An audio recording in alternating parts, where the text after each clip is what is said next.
జీవితంలో ఒక్కసారైనా చేయాల్సిన యాత్ర చార్ధామ్. లతగారి ఆధ్వర్యంలో సంప్రదించండి. యూట్యూబర్ వైష్ణవి హత్య కేసు తెలుగు రాష్ట్రాల్లోనే సంచలనంగా మారినటువంటి విషయం తెలిసిందే. యూట్యూబర్గా ఉన్న వైష్ణవిని ప్రేమ పేరుతో మోసం చేసుకుని ఆ తర్వాత పెళ్లి చేసుకున్న తర్వాత 4 నెలల గర్భవతి అని కూడా చూడకుండా అత్యంత కిరాతకంగా హత్య చేసినాడు భర్త హరిబాబు. సో నిజంగా ఇప్పుడు ఈ విషయాన్ని ముఖ్యంగా వైష్ణవి సోదరులు దాదాపుగా 13 మంది అన్నలు వైష్ణవికి ఉన్నారు. వారెవ్వరు కూడా కుటుంబ సభ్యులు, అటు వైష్ణవి తల్లిదండ్రులు కానీ అన్నలు కానీ కుటుంబ సభ్యులు ఎవ్వరు కూడా వైష్ణవి మరణాన్ని హత్యను ఇప్పటికి కూడా ఆ కుటుంబం జీర్ణించుకోలేకపోతుంది. ముఖ్యంగా వైష్ణవి సోదరుడుగా ఉన్నటువంటి ఒక వ్యక్తి సంతోష్ అనేటువంటి వ్యక్తి వైష్ణవి జ్ఞాపకార్థం తనను మర్చిపోలేక తన జ్ఞాపకాలను ఇంకా కూడా తమ కళ్ళ ముందు మెదులుతూనే ఉండడంతో సో వైష్ణవి రూపాన్ని తన గుండెల మీద పచ్చబొట్టులా వేయించుకున్నాడు సోదరుడు సంతోష్. సో సంతోష్ మనతో పాటు లైవ్ కాల్లో ఉన్నాడు మాట్లాడడానికి. సంతోష్, చెప్పండి, వైష్ణవి చనిపోయి ఇప్పటికి ఎంతకాలం అవుతుంది? 16 రోజులు.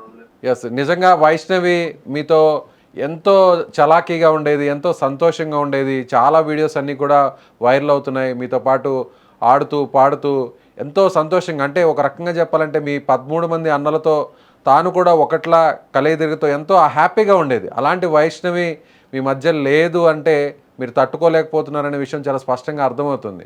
సో మీరు పచ్చబొట్టు వేసుకున్నారు, ఎందుకు వేసుకోవాలనిపించింది? లేదు అంటే అసలు నమ్మడానికి ఛాన్స్ లేదన్న. పిచ్చలం అయిపోతున్నాం. ఎందుకంటే ఒక చెల్లి కాదు, తను సొంత తల్లి. ఎట్లా చూసుకుందంటే మమ్మల్ని ఒక లెవెల్ గా, అట్లా అంటే ఇంకా అన్నం తినిపించట్లు అయినా, పైసలు లేకపోతే పైసలైనా, ఎక్కడైనా ప్రాబ్లం అయితే మాట్లాడనీకైనా ముందు ఉండేది నా చెల్లి ఒక్కతే. అట్లాంటిది ఇప్పుడు చనిపోయిందంటే అసలు మైండ్ పనిచేస్తలేదు, మనిషిలో మనిషి అయితలేము. ఇవన్నీ జరిగినా కానీ ఇప్పటికైనా సరే ఏడ కనబడ్డా ఏం చేసినా అసలు మైండ్ పనిచేస్తలేదు. మరీ డేంజర్ గా హత్య చేసి మరి చంపిండు. అది కత్తితో పొడిచి పొడిచి చంపిండు. అయినా ఇంకా న్యాయం జరుగుతుంది. మా చెల్లినే కోల్పోయినాం. మేమే ఫుల్ బాధలలో ఉన్నాము. ఏడికి పోయినా అన్న ఇప్పటికే మేము బాగా ఒక డేంజర్ పరిస్థితులు ఉన్నాం. అయినా మేము ఇప్పుడు కూడా బాకీలు తీసుకొని ముంగటికి పోతున్నాం, ధర్నాలు చేస్తున్నాం, పోలీసులు ఏమో తిరుగుతున్నాం, డిఎస్పీ ఆఫీసులకు పోతున్నాం. ఎంత తిరుగుతున్నాం అంటే చాలా డేంజర్ గా తిరుగుతున్నాం. కానీ ఇప్పటిదాకా న్యాయం జరగలేదు. అసలు ఇది న్యాయం ఎందుకు జరుగుతుందో అర్థమవుతలేదు. సంతోష్, అంటే న్యాయం అంటే ఎలాంటి న్యాయం కావాలంటారు మీరు? న్యాయం అంటే నేను ఒకటే అడుగుతున్నా, చేస్తే ఎన్కౌంటర్ వేయాలా, లేకుంటే నడి రోడ్డు మీద కాల్చి చంపేయాలా. అట్లయితేనే ఈ రాష్ట్రంకు, ఈ జనాలకు అందరికి భయం పుట్టుకొస్తుంది. ఎందుకంటే ఒక వైష్ణవ్ అనే అమ్మాయికి ఇట్లా ఎత్తే ఇట్లా జరిగిందిరా అని చెప్పేసి ప్రతి ఒక్క మొగని మైండ్ తిరుగుతుంది. ఎందుకంటే భయం చాలా పుట్టుకొస్తుంది. ఇంకోసారి ఇలాంటివి జరగద్దు అంటే నడి రోడ్డు మీద అతి డేంజర్ గా వాడిని ఎన్కౌంటర్ చేసి చంపేయాలి. అది నేను కోరుకునేది. సరే అట్లా కాదంటారా, మందిలో చంపమంటారా, రూల్స్ ఒప్పుకోమంటారా? సరే అందరికి వేసినట్టే, సేమ్ టు సేమ్ ప్రతి ఒక్కరికి వేసినట్టే నా చెల్లకు జరిగిన అన్యాయం అలాంటి ఉరిశిక్ష తీయాలి. ఇంత ఇంత ఎవరికైనా కూడా ప్రశాంతంగా మేము మాట్లాడుతున్నాం అంటే మా బాధ అర్థం చేసుకోవాలన్నా. మేము ఇంత ప్రశాంతంగా మాట్లాడుతున్నాం అంటే మేము ఎంత మైండ్ ఖరాబ్ అయిపోయి బండర్ రాయిల్ లెక్క ఉన్నాం. ఏడవలేక, తూడవలేక, ఏం చెయ్యలేక, పిచ్చోళ్ళ లెక్క ఇంట్లో ఉంటున్నాం మేము. ఎస్, మీ మీ ఆవేదనలో, మీ ఆవేశంలో ఒక అర్థం ఉంది. నిజంగా ఏ చెల్లిని కోల్పోయిన అన్నైనా కూడా ఇదే విధంగా బాధపడతాడు, ఇలాంటి ఆగ్రహావేశాలు గురవుతాడు. నాకు పుట్టింది చెల్లె కాదన్న, ఒక తమ్ముడు, ఒక తల్లి. అర్థమవుతుందా? బంగారం. ఆమె భూమి మీద పుట్టుడు అసలు మనిషి పుట్టుక కాదు, దేవత. అర్థమవుతుందా? ఒక దేవతని అతి కిరాతకంగా చంపేసిండు అంటే వానంత దరిద్ర ఈ భూమి మీద లేడు. అర్థమవుతుందా? అట్లాంటి తల్లి భూమి మీద పుట్టదు. అసలు పుట్టిందంటే మా అదృష్టం. అది నిజం చెప్తున్నా నేను. అది దానికి ఒక బయట ప్రపంచం తెలియదు, ఇంట్లో ఎట్లా ఉండు కూడా తెలియదు. తింటదా, అందరిని నవ్విపిస్తుందా, పంటదా, ఉంటదా, అంతే. సంతోష్, ఫైనల్గా ఏం చెప్పాలనుకుంటున్నారు? మిమ్మల్ని నమ్మించాడు, మీ చెల్లిని కూడా నమ్మించాడు, వలపన్నాడు. సో ప్రేమ పేరుతో పురుగుల మందు తాగి చనిపోతా అన్నాడు, పెళ్లి చేశారు. సో మీరు ఇంటికే తీసుకొచ్చి పెట్టుకున్నారు, మీ ఇంట్లోనే పెట్టుకున్నారు. అలాంటి వ్యక్తి ఇంత దారుణంగా మీ చెల్లిని చంపేసి మీ మధ్య నుంచి దూరం చేశాడు. మీరు చెల్లి కాదు, ఒక తమ్ముడు, ఒక తల్లి అంటూ కూడా మీరు అంత ఆప్యాయంగా మీ చెల్లితో ఉండేవాళ్ళు. సో మీ రక్తం పంచుకొని పుట్టినటువంటి మీ చెల్లి ఇప్పుడు మీతో లేదు. సో ఆవేదన ఎవరు తట్టుకోలేరు. అయితే ఫైనల్గా మీరు ఏం చెప్పదలుచుకున్నారు? ఏం కోరుకుంటున్నారు? ఏం డిమాండ్ చేస్తున్నారు? నేను డిమాండ్ ఏం చేస్తలేదన్న. నేను కోరుకునేది ఒకటే, నా చెల్లెకు జరిగిన అన్యాయం ఇంకా మరొకరికి జరగద్దంటే వానికి అతి తొందరలా ఎన్కౌంటర్ మాత్రం చెయ్యాల.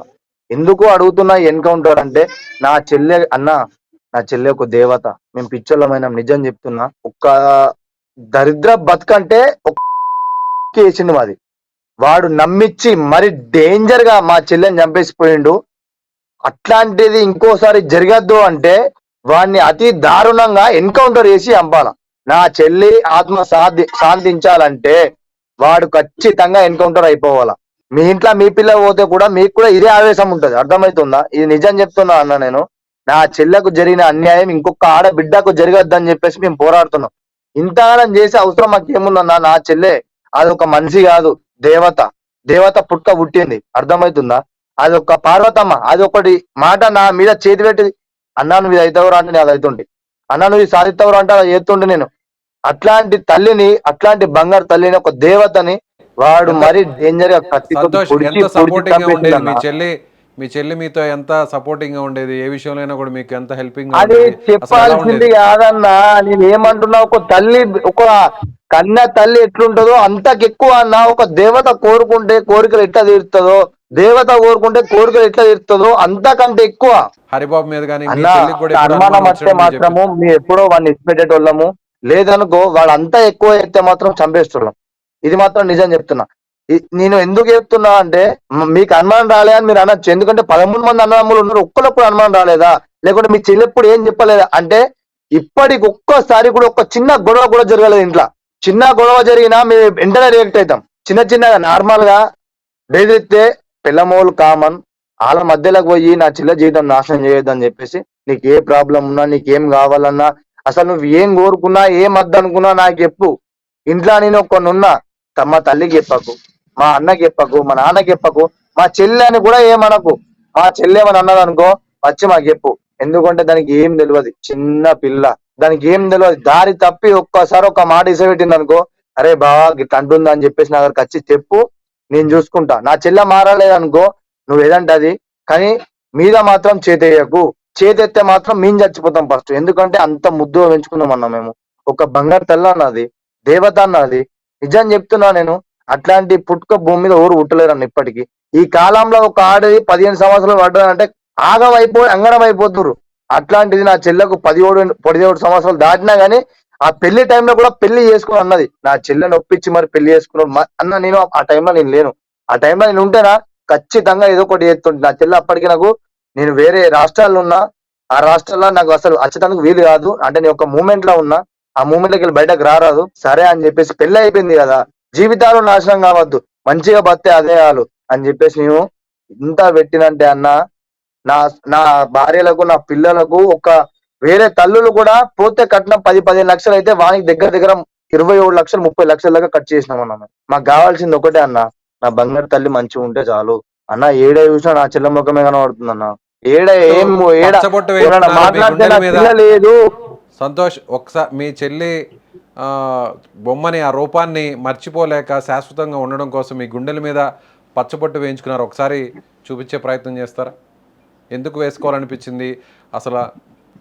ఎస్ ఎస్ ఇది వైష్ణవి ఇంకోటి పేరు కూడా సోదరుడు కొట్టించుకున్నా. సంతోష్ ఇది తన ఫస్ట్ ఫస్ట్ కొట్టించుకున్నా నేను నా చెల్లె బతుకున్నప్పుడు. ఎందుకంటే నాకు అన్నం తినిపించేటప్పుడు కూడా నా చేతి కూడా పనిచేయకపో, అది నా చెల్లె చేతితో తినిపిస్తుండే. ఏ టైంలో అయినా ఈ నాకు ఆకలినప్పుడల్లా ఈ చేతి ఆదికత్తుండే, వెంటనే పోయి తింటుండే. ఎందుకంటే నేను తినకపోతే నా చెల్లె తినది. ఫస్ట్ కొట్టించుకున్నా. నా చెల్లె అంటే పంచ ప్రాణం నాకు. అప్పుడే ఫోటో కొట్టించుకుంటున్నా. వద్దురా ఏమైనా ఇన్ఫెక్షన్లు అయితే, ఏమైనా ప్రాబ్లం అయితే ప్రాణంకే ప్రమాదం అని చెప్పేసి అన్నది. సరే అని చెప్పేసి పేరు ఒకటి కొట్టించుకున్నా. తర్వాత మొన్న రీసెంట్ గా ఇది కొట్టించుకున్నా మళ్ళీ ఒకటి కింద వైశమ్మ అని చెప్పి, దుర్గాశ్రీ నా పాప పేరు. ఇప్పుడు మళ్ళా నా కూతురు పుట్టిందన్న. ఇప్పుడు ఓకే. కూడా చిన్న బిడ్డ పేరు నా వైశమ్మ అని పెడతాను నేను. ఖచ్చితంగా నా బిడ్డకు వైశమ్మ అనే పేరు పెడతాను. ఇంకో సంతోష్, ఫస్ట్ బిడ్డకు నిజంగా దుర్గాశ్రీ. మీరు కోరుకున్నట్టుగా ఖచ్చితంగా సాక్ష్యాలన్నీ కూడా నిరూపితమై ఖచ్చితంగా హరిబాబుకు శిక్ష పడాలని మేము కూడా మనస్ఫూర్తిగా కోరుకుంటున్నాం. సో మీ దానికోసం ఆవేదన, మా మీ ఇంట్లో ఉన్న కుటుంబానికి జరిగిన బంగారం కష్టం. మొత్తం కుదబెట్టినామన్నా మేము. మా ఇంట్లో ఉన్న బంగారం మొత్తం కుదబెట్టినాం. ఆ పేపర్స్ కూడా ప్రతి ఒక్కటి కూడా ప్రూఫ్లు చూపెట్టినాం మేము యూట్యూబ్లలో. మేము ఇప్పుడు ఇక్కడ చూడండి అన్న, అక్కడ చూడండి ఒకసారి. మొత్తం సామాన్ అంతా బయటనే ఉన్నది.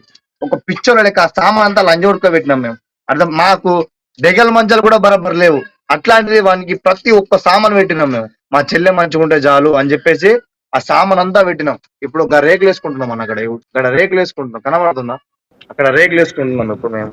రైట్ మా సంతోష్. లైఫ్ ఒక మా అయ్య పని చేసి చేసి చేసి చేసి ఆడ ఒక ఇల్లు కట్టిండు అన్న. ఆ ఇల్లు లేకుండా చేసిండు. నా చెల్లె బతుకు గంగల కలిపిండు, మా బతుకు గంగల కలిపిండు, మమ్మల్ని రోడ్డు మీద వేసిండు. ఇవన్నీ అయినా మేము కోరుకునేది ఒకటే న్యాయం. నాకు 2 బిడ్డలు, వాళ్ళకంటే ఎక్కువ నా కన్న బిడ్డలు, నా బ్లడ్ తో పుట్టిన బిడ్డలు. అయినా నేను నా చెల్లె లేదంటే నా చెల్లె కోసం చచ్చిపోనికనే ready. Okay Santosh, thank you so much.